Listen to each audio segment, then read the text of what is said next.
The Seattle Mariners fall to the Cleveland Guardians in the third game of the season in extra innings. And man, what an interesting and sad way to lose this baseball game. Let's talk about it. Baseball stuff! Baseball stuff!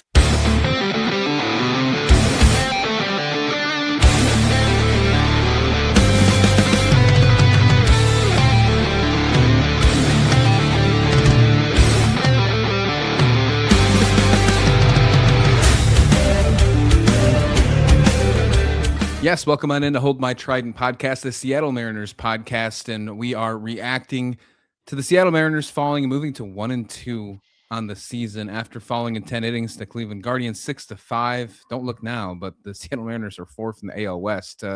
Too early to look at that? I think so. But either way, Chase DeLauter hit another home run on us. Can he stop? Can he stop doing that? Overall, this was one of those games where you wasted a really good outing on Bryan Woo. Had a couple good home runs towards the end. Still have some question marks in the middle of the lineup. A lot of stuff to talk about on this reaction show right there. Make sure you hit that subscribe button wherever you're listening on audio or YouTube. We thank you. We're growing, and it's really fun to have you tag along. Let's dive into it. Let's go right down the line. Kyle, what's your overall thoughts on this game as we dive into this one, losing 6-5 to the Cleveland Guardians? I think you kind of hit the first one right. Great performance from Woo. Unfortunately, kind of goes for naught. I do like that the Mariners, I kind of talked about it last night where, prior years it was like we either score a lot in the beginning and then we were just silent the rest of the game.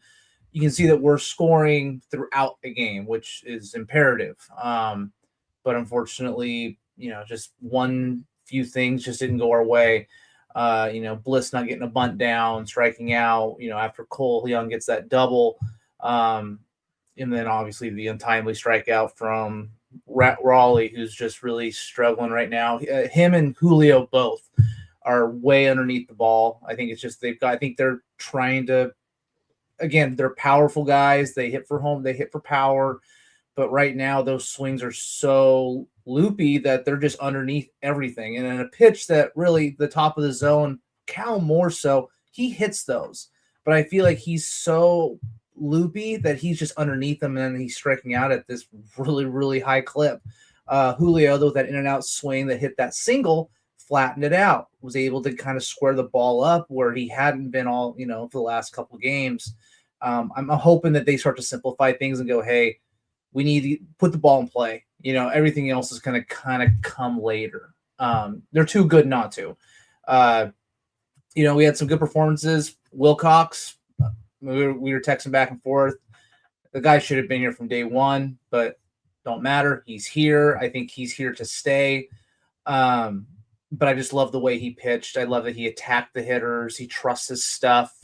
And then from the hitting side, you had, Donovan continuing to do what he does with the bat. The untimely error, but those things happen in baseball. Robles looked great today. The Raley, dude's MVP right now. I think you mentioned it earlier. He is the MVP of our team right now through 3 games. And then, Rosarina is kind of showing some life, but right now, your 2, 3, 4 guys are striking out 2-3 times a game. That's got to change. Yeah, 12 strikeouts in this one. 6 of them come from that Raleigh, Julio, and Josh Naylor lineup. 2 strikeouts for Raleigh, 1 strikeout for Julio. Josh Naylor has yet to record a hit yet so far this season. He's obviously struggling. Cal finally got a hit. Julio got a very timely hit as helped tie the game and send it to extra innings. Emily, what's your take on this? Is obviously struggling, right? This is obviously frustrating when you have a lineup where that they're going to be successful and down the road that you shouldn't stress out too much about it because this is a lineup that, of course, is going to be a very good one in baseball. But when you're in the end of April, or excuse me, the end of March, and you're heading into April, and there's always been this historic trend of players like Julio Rodríguez that doesn't do good in there. It's just frustrating knowing that it's going to happen. It just hasn't happened yet. But what's your overall take on this? I completely agree. It's so frustrating to watch these guys who, are supposed to be the best of our lineup, just not doing anything. I think I said something earlier in my little reel that I recorded that one of these guys hopefully will get a hit tonight. And Cal and Julio both got their first hit tonight, but it's yeah, it's really frustrating to watch. I think, if I had a positive takeaway from it, it's that these guys who maybe, like we talked about, I know you guys talked about this yesterday, and we've talked about this a bit already. These guys who are question marks in the lineup, guys that we weren't sure how they were going to perform, they're the ones who are carrying the team right now. They're the ones who are producing all the offense. You've got, like I said, Luke Raley, MVP of this team right now. Dom Canzone in that first game, and um, Cole Young, and all these guys. I mean, of course, Brian Donovan's doing exactly what we wanted him to do. He's doing everything that we've wanted him to do as we've brought him on. And Bryan Woo, he did everything you asked him to do tonight. He's had, by far the best start of any of our pitchers so far. Agreed. And I just think, our team is too good to have it stay like this, but it's also really discouraging to see this early in the season players who, especially when they're stacked up like that in our lineup. I know I said this in our group chat earlier. You don't ever expect that it's going to be Cal, Julio, and Josh who are they feel like the automatic outs in our lineup right now. And I really hope that changes as soon as possible. But it was really frustrating to watch. They have a really good chance tomorrow to change it up when they go back to a righty, to maybe just shift it, maybe just put one other person in between them, maybe move Randy up for a day or something, just to try and just change it, put some kind of different energy in the air. I don't know. I'll be interested to see how that lineup looks. I was surprised that this lefty lineup didn't look the way I expected it to. I thought Mitch Garver would play tonight because of the lefty on the mound. I thought we'd see a little bit more of Ryan Bliss early. We didn't do that either. I thought Victor Robles, I'm glad that he got in there because he really shined towards the beginning of this one. That double at the beginning of the game was really nice. So I wonder what the lineup will look like for the fourth game of the series against the Guardians, if that will do any kind of shift up. It is a righty versus a righty on Sunday. We'll get to that in just a minute. But Bryan Woo, man, he was really efficient with his pitches. I know the first 5 innings or so, I think every single one of the innings he had was 11 pitches or less. He was really determined. He was really straightforward with all of them. And the crazy thing is a lot of it wasn't any secondary pitches. He threw 71% four-seam fastballs out of his 83 pitches. 59 of them were fastballs, and 5 of his 9 strikeouts came from that as well. 11 whiffs on the four-seamer in this one. Very effective with his play. It was very impressive what he did, and his velocity was just a tad bit lower than his season average from last year, his yearly average. We're seeing that through all across baseball, though. I know we talked about it. One of our reaction shows at the beginning with Logan Gilbert saying maybe that's a cause for concern. We saw the same thing with Kirby. We saw the same thing with Woo, just slightly lower. So I think it has to do with a little bit more of the atmosphere and the weather than anything else. But other than that, I really enjoyed what I saw from Bryan Woo in this matchup. It's just unfortunate that it comes with a no decision in this one because of how it went. When you're talking about if this team can perform, if the middle of this lineup, can they get better? As much as you want to point out how great it's been that we're seeing home runs from all these different players and we're seeing progress from all the other people in the lineup other than the normals, the Raleighs, the Julios, the Nailers, other than the 9th inning and then an extra innings, and all the way up until that 9th inning hit by Julio Rodríguez, this team was 0 for in runners for teams in running and scoring position. They finished the game 2 for 14, but they were 0 for before that Julio hit. That's something that has to change drastically if they're going to want to be successful coming down the line. The New York Yankees come to town very soon. Kyle, your thoughts on all of this? Yeah, there's 2 ways you can look at it. You can go, we know that those individuals, the 2, 3, 4, are they're gonna turn around. They're too good not to. I think the other way to look at it is it's more encouraging to know that, hey, you've got some of these guys that you were hoping to be kind of those cogs, just those small pieces of the bigger picture. Right now, they are the picture, and I think that, and now it's cool. We get Julio, Cal, and Naylor back in line.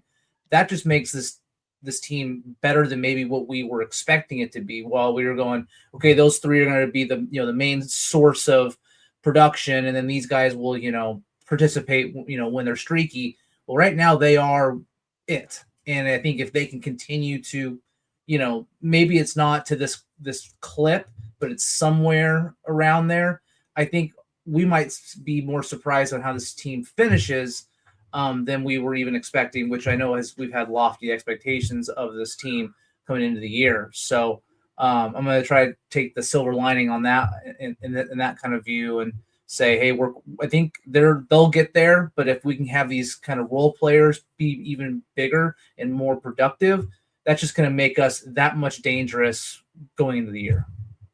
The middle of the lineup for Cleveland compared to the middle of the lineup for Seattle. I know we keep talking about this, but this is the big storyline right now of the non-production from the middle of the lineup for Seattle.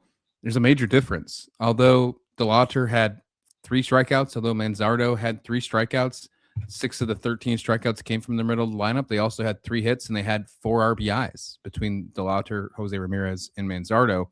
And of course, DeLauter gets another home run. Third player in MLB history to get 3 home runs in his first 3 regular season games. Insane that he's doing this in Seattle. Marine layer. What is that? Is that an actual thing? It doesn't really seem like it is in this series, but crazy stuff that we're getting from him. I hope that he has a great season. I hope that he doesn't have a great game tomorrow, but I hope he has a great season the rest of the way. On the other side, speaking of somebody who's got 3 home runs already, Luke Raley is looking really good. If he continues to stay healthy, man, this is going to be a really fun season for guys like Luke Raley, for guys like Dom Canzone. And if the other superstars step up like you totally expect them to do, this could be a historic season for Seattle, Emily. This really could.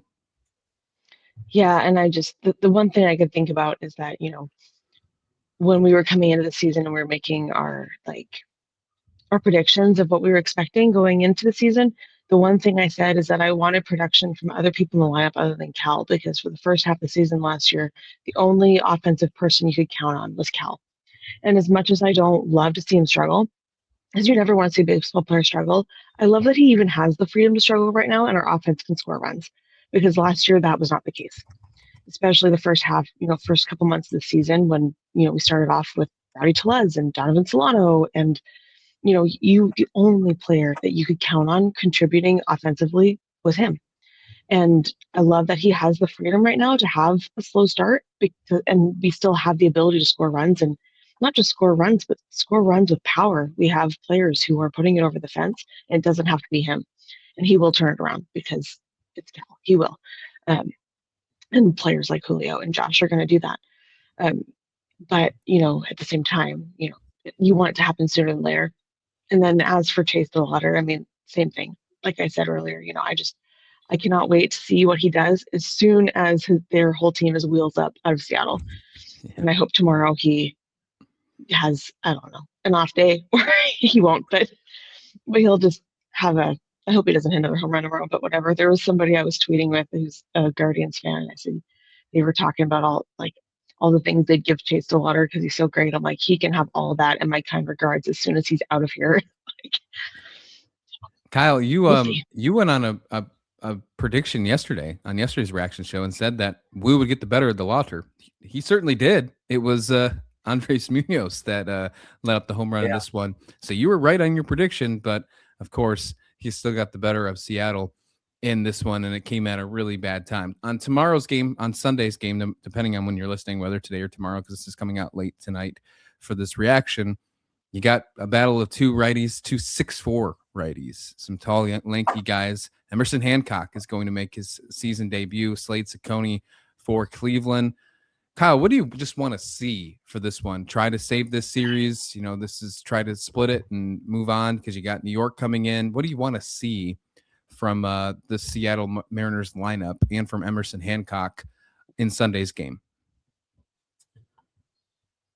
So I guess for the game, the first thing I hope I see is Mitch Garver catching and Cal DHing, because I think that guy needs a reset. He needs, and I talked about it yesterday. He had an interview when he was coming up saying, my job is to catch, hit second. Unfortunately, when you're that productive, that's kind of it's now a 1A, 1B scenario. And right now, I think you're trying to focus on the game, the catching, managing the staff. Your hitting needs to come through. And I think you need a day just to kind of just sit there and just all you think about is hitting. Hey, we're in the field, go in the cage. Maybe you have an epiphany, right? Go into the cage and work on it. Just think through it. Just because I think he's close. I think he's really close. And I think once he's able to square into one, whether it's just an absolute rope down the line, something in the gap. I think it's going to just, okay, I'm on playing. I'm exactly where I want to be. So that's the first thing I want to see from Hancock. I think it's just trying to and this sounds kind of, it's like, well, no, duh. Be very, very competitive with that first batter. Do not let that first guy get on base, because we all know that more times than not, that guy that gets on, if they walk it on, they normally score. So just trying to reduce the that initial guy, and also just attack. He's got good stuff. And I think if you watch Wilcox tonight, I thought was a guy came in confident as can be and said, I am better than you in this at bat. You might get the best of me here and there, but I'm going to have the confidence that I am better than you when I am here. And Hancock's got the stuff to do it. And I think it's just having the confidence to say, you know what, I'm putting the ball here. I'm going to trust the guys behind me, because we do have an extremely good defense. So that's kind of where I hope from one, Hancock, to Cal, and then for the rest of the team, you can't say much more about the bottom of the order. Do what you've continued to do. We can't ask for more. It's for in the front of the order. Hey, I mean, at this point, can you just put the ball in play? Good things can happen when the ball is in play. Can't do it when we leave it to the catcher. So that would be, I guess, there's not a lot to ask for. It's just, hey, just get the ball in play. Good point. Before I throw it to you, Emily, and your thoughts on this game heading into Sunday, Emerson Hancock, his spring numbers, they weren't the greatest, but they weren't terrible. I'm not really worried about ERA in spring, but it was a 5.40 ERA. But the thing I look at, 15 innings pitched, 21 strikeouts in those 15 innings, only walked one batter, only allowed one home run, he did allow 16 hits, but at spring, the coolest thing though I liked was the strikeouts and not a lot of walks. We could see an efficient Emerson Hancock in Game 4 of the series. This could be something that could really help get maybe a nice rebound game for Seattle. They're looking to split this series. What's your overall thoughts on this one from both him and from the lineup? I think you nailed it. I mean, we got to see efficiency from Emerson Hancock, because obviously this team is pesky. They have the ability to get runners on base. And obviously, I mean, maybe we intentionally walk Chase the Water a little bit tomorrow. I don't know. But I think that you have to have that efficiency, and you have to be willing to be creative and not just to really read the batters that are coming in. And I one thing I'm really not necessarily so much on the Emerson Hancock side, but one thing I'm really hoping for tomorrow when I'm talking about creativity is from our manager. I don't think you can just lean hard on the splits and lean hard on keeping your lineup exactly the same. I feel bad. I'm kind of a Dan Wilson apologist, but at the same time, as I said in our text chat, I was crashing out a little bit, because as you were saying earlier, Christian, hoping that we break up this lineup a little bit, put some other players. What we know about Dan Wilson is he's hardcore married to his lineups. He's hardcore married to his splits. And I just don't think that that's going to work in the same, especially when you play a team 4 games in a row. It's become pretty clear that these 3 guys in a row is not working, but is our manager going to be creative enough to change things up? Is he going to be creative enough to put pitchers in when it maybe doesn't make as much sense, or to pull a pitcher when you think they should be able to carry through to the next batter or whatever, right? And at the same time, I really do hope that we get a win, because I don't know how I feel going into a 3-game series against the Yankees if we've taken this series and lost it 1-3, right? I just know without some momentum going into that, it'd be rough. Well, we'll say this, too early. Though. Go ahead. Aaron Judge is struggling too. It's not just Cal. I mean, he's sitting here with a $154 average. He has not walked once. He's struck out 7 times. He's got 2 home runs, but that's all his hits are. He's got the 2 home runs. That's it. 3 RBIs. So, again, I think some of these guys are having to take some time, but they're also 3-0. And you look at their order, they've got 2 guys batting over 300, Cody Bellinger and Stanton. Now, where do they typically sit? They're sitting in the middle. They're sitting in 3, 4, 5. So it just kind of shows Like they're getting, while Judge is struggling, the other guys are expecting in the front of that order. I think that's just, if you want to look at a makeup, right, match that. But even Judge, I'm not too worried about the Yankees because again, they are struggling in terms of they're all hail Judge. So I just think we just need to. I hate the idea of we need to think about their team. No, just worry about our team. If we do what we're supposed to be doing, screw everybody else because we're that good. I'm gonna put your name on a t-shirt, your face on a t-shirt. You know what? We're gonna put it all together. It's gonna be a picture of you mowing the yard, looking at me, saying, I don't care about the Yankees. Look at us making merch. We're getting ready. I love that. This game is on 4:20 Pacific time. It's on Peacock tomorrow, so you got to do some navigating to get to that. It should be normal back for the Yankee series. I don't think any of those games are going to be not on MLB TV. Don't quote me because who knows, but this one's on Peacock, 4:20 Pacific time, and then we will move on to the New York Yankees series, and of course, we'll have you covered here on Hold My Trident podcast. Look, I think it's really important to win this game because it's never too early to think about the playoffs. It's never too early to think about the postseason. And as much as everybody thinks that you are a very strong favorite to win the division, you just never know. Baseball is one of those games you just never know, where if you are battling for the wild card spot, Cleveland sounds like a team that could also be battling for that. And you getting, a tied series instead of losing 3-4, that could be a game changer in October. It really could. So it's never too early to think about that, especially when you're playing people in the American League. Let's get on out of here, though. Let's get ready for hopefully a good game on Sunday. Of course, we'll have you covered and a lot of more stuff on the channel at Up West Sports. Make sure you hit that subscribe button. As always, thank you so much. Leave your thoughts in the comment description below. What's your thoughts about Cal Raleigh, Julio Rodríguez, Bryan Woo? What's your thoughts on that? And come on back soon to the Hold My Trident podcast, the Seattle Mariners podcast. We'll see you back here next time.